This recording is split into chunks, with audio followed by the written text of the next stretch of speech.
हो, आता आपण बघूया तुला जपणार आहेचा एपिसोड रिव्ह्यू. कालच्या भागात आपण बघितलं की दिवाळी पहाट असते आणि रामपुरींच्या घरात अभ्यंग स्नानाची तयारी चालू असते. तेव्हा अंबिका मीराला बोलते, तुझी पहिली दिवाळी मीरा, एन्जॉय कर आणि तू खूप सुंदर दिसते. हे सगळं मंजिरी ऐकतच असते.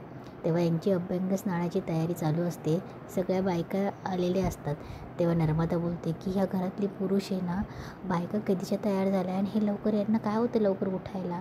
थांबा मी आवाजच देते.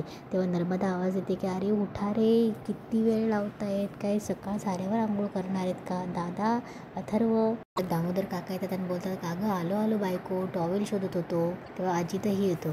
तेव्हा नर्मदा बोलते, आणि तुझं काय रे. तेव्हा अजित बोलतो की आता सगळ्यांचं होऊ दे, मग मी करतो. तेवढ्यात अथर्वही येतो आणि दादासाहेब येतात.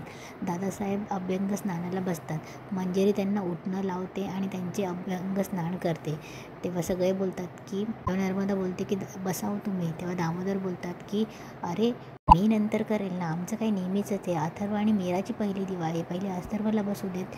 तेव्हा मंजिरी बोलते की अथर्व ये रे बस. तेव्हा अथर्व आणि मीरा एकमेकांकडे बघत असतात. मीरा स्माईल करत असते. अंबिकालाही खूप छान वाटत असतं. तेव्हा नर्मदा बोलते की अरे लाजायचं काय त्यात, चल चल बस लवकर, पटकन आंघोळ कर. याचा मायाला बघून खूप राग येत असतो. तेव्हा नर्मदा बोलते जा रे बस पटकन. तेव्हा अथर्व बोलतो, आई कशाला कुणी हवं आहे मला आंघोळ घालायला, आंघोळ काय मी माझी माझी करतो ना. तेव्हा मंजिरी बोलते की अथर्व रोज तुझी तूच करतो ना, आणि आजची आंघोळ काही रोजची आंघोळ नसते, अभ्यंग स्नान बोलतात त्याला आणि त्याला काहीतरी अर्थ असतो. तेव्हा दामोदर बोलतात की अरे अथर्व बस ना, थंडीने कुडकुडायला लागलो आहे. तेव्हा नर्मदा बोलते की हो ना, तुम्हीच सांगितलं ना, मग आता बसा निवांत आंघोळ करा. तेव्हा अथर्व बोलतो हां निवांत, मी माझ्या बाथरूममध्ये निवांत करतो ना आंघोळ. तेव्हा माया बोलते की बरोबर आहे अथर्वचं, बाहेर अशी आंघोळ करेल तर त्याला सर्दी होईल ना, अथर्व तू जा जा आतमध्ये आंघोळ कर. तेव्हा अथर्व बोलतो की बरोबर आहे. तेव्हा तेवढ्यात वेदा बोलते की बाबा मी ज्यावेळेस आंघोळ करत नाही तेव्हा त्यावेळेस तू मला रागवतोस. तेव्हा वेदा बोलते मग बाबा आता तुझ्यावरती कोण रागवणार. तेव्हा ती विचार करायला लागते आणि बोलते की बाबा तुम्ही रागवा, आजोबा तुम्ही रागवा बाबांवर. तेव्हा दादासाहेब बोलतात की अथर्व चल पटकन बस आंघोळ कर. किती वेळ असं आम्ही दामोदरला बघत बसायचं. तेव्हा सगळे हसायला लागतात. तेव्हा दामोदर बोलतो हां आणि कामं खोमळामली आहेत ना, तसं मला प्रॉब्लेम नाही, पण चिवडा फराळाचं बघायचं आहे सगळं. ते दादासाहेब बोलतात की अथर्व चल पटकन बस पटकन. तेव्हा अनन्या बोलते की बाबा हा किती फुटेज खातोय. अथर्व ॲक्च्युली खूप लाजत असतो. तेव्हा अनन्या बोलते दादा जा ना. तेव्हा अथर्व बोलतो की ठीक आहे जातो मी आंघोळ, पण माझी एक अट आहे. तेव्हा अनन्या बोलते की काय. तेव्हा अथर्वच्या अंगावर टॉवेल असतो. तो बोलतो मी हा काढणार नाही, अशीच करायची मला आंघोळ. तेव्हा नर्मदा बोलते वा अरे वा, हे काय प्रभू देते, तू सूटबूट घालून म्हणशील की अशीच करायची मला आंघोळ. चल चल लहानपणापासून तुला पाहिलं आहे असं, चल चल बस. नर्मदा बोलते की लाजू नको चल. तेव्हा अथर्व बोलतो की बघ आत्या माझी आट आहे ती आट आहे. तेव्हा अनन्या बोलते बरं ठीक आहे चल चल चल घाल आंघोळ. तेव्हा मंजिरी बोलते की अगं अनन्या काही काय असं कोणी आंघोळ करतं का. तेव्हा अनन्या बोलते की आई जाऊ दे ना, आंघोळ करण्याची मतलब आहे ना, मग चल चल बस दादा.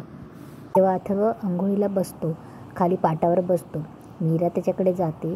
तेव्हा मंजिरी बोलते की मीरा जा त्याला आंघोळ घाल, उठणं लाव. तेव्हा मीरा जाते. तेव्हा ती अथर्वकडे बघत असते आणि अथर्व ही मीराकडे बघत असतो.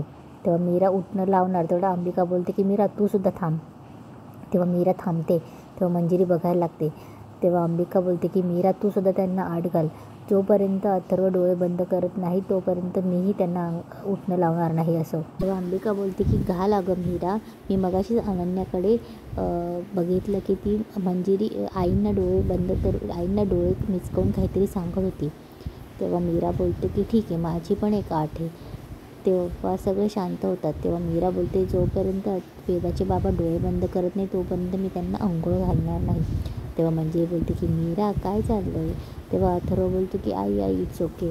मायाला खूप चांगलं वाटत असतं. तेव्हा अथर्व बोलतो की मला काहीच प्रॉब्लेम नाही. अथर्व डोळे बंद करतो. तेव्हा दामोदरही बोलतो की हा ठीक आहे आवरा पटकन आता, आम्हालाही कुतूहल लागलं तुमच्या ऐतिहासिक आंघोळीची. तेव्हा मीरा अथर्वला उठणं लावते. मीरा त्याच्याकडे बघतच असते. अथर्वही डोळे बंद करून बसलेला असतो. मायाला खूप जास्त जलस फील होत असतं. माया न लक्ष देता मोबाईलमध्ये बघायला लागते. मीरा अथर्वकडे बघत त्याला उठणं लावत असते आणि पाणी घेऊन त्याच्या अंगावरही टाकत असते. तेव्हा अनन्या मीराला खुणवते आणि बोलते की शांत बस, काही बोलू नको. अनन्या मागून येते आणि अथर्वच्या अंगावरचा पंचा काढून घेऊन जाते. तेव्हा मीराला काहीच बोलता येत नाही. मीराला हसायला येतं. मीरा हळूच पाणी त्याच्या खांद्यांवर टाकते. दोघं खांद्यांवर पाणी टाकल्यावर अथर्वला जाणवतं आणि तो डोळे उघडतो आणि मीराला बोलतो, ए थांब थांब, पंचा कुठे आहे माझा, तू काढलास? तेव्हा मीरा बोलते, मी नाही काढल्या. तेव्हा अथर्व मागे बघतो अनन्याकडे. तेव्हा अनन्या पटकन पळते. अथर्व तिच्या मागे पळतो. सगळे बोलतात की काय चाललं आहे यांचं. तेव्हा अथर्व अनन्याच्या मागे पळत असतो. तेव्हा अनन्या पटकन पंचा नर्मदाच्या हातात देते. नर्मदा पटकन दादासाहेबांकडे फेकते. तेव्हा दादासाहेब पटकन अजितकडे फेकतात. अजित मायाकडे देणार. तेव्हा माया तोंड फिरवून घेते. अजित पटकन अनन्याकडे फेकतो. अनन्या वेदाकडे आणि वेदा बाहेर फेकून देतो. तेव्हा अथर्व बघायला जातो तर बाहेर फेकलेला असतो. तेव्हा अथर्व खूप लाजत असतो. तो पटकन मीराचा पदर घेतो आणि अंगाशी लपेटतो. तेव्हा सगळे हसायला लागतात. तेव्हा अथर्व बोलतो, बघून घेईल मी, सगळ्यांकडे बघून घेईल. तेव्हा मीरालाही खूप हसायला येत असतं.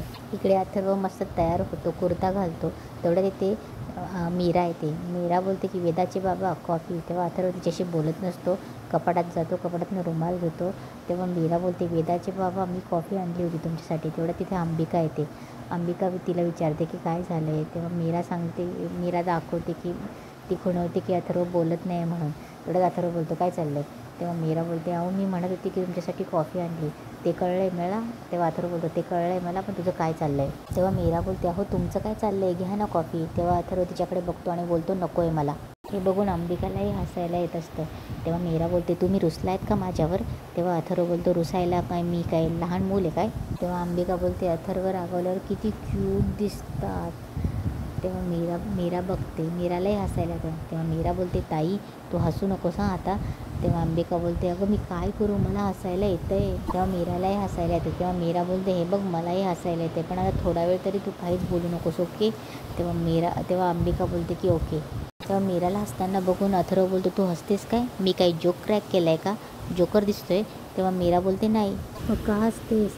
तेव्हा मीरा बोलते, सॉरी. तेव्हा अथर्व काहीच बोलत नाही. तेव्हा अंबिका बोलते, मीरा सांग ना त्यांना, ते रागवल्यावर खूप क्यूट दिसतात म्हणून. तेव्हा मीरा नाही बोलते. तेव्हा अंबिका बोलते, अगं सांग. तेव्हा अथर्व पुन्हा मीराला बघतो आणि बोलतो, एक मिनिट. तेव्हा अथर्व बोलतो की मान का हलवतेस तू.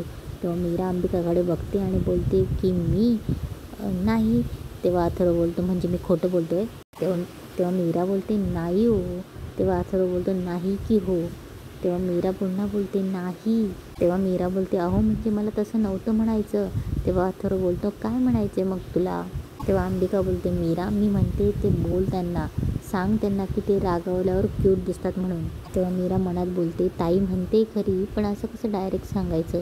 आणि तिथेच आजचा एपिसोड संपतो.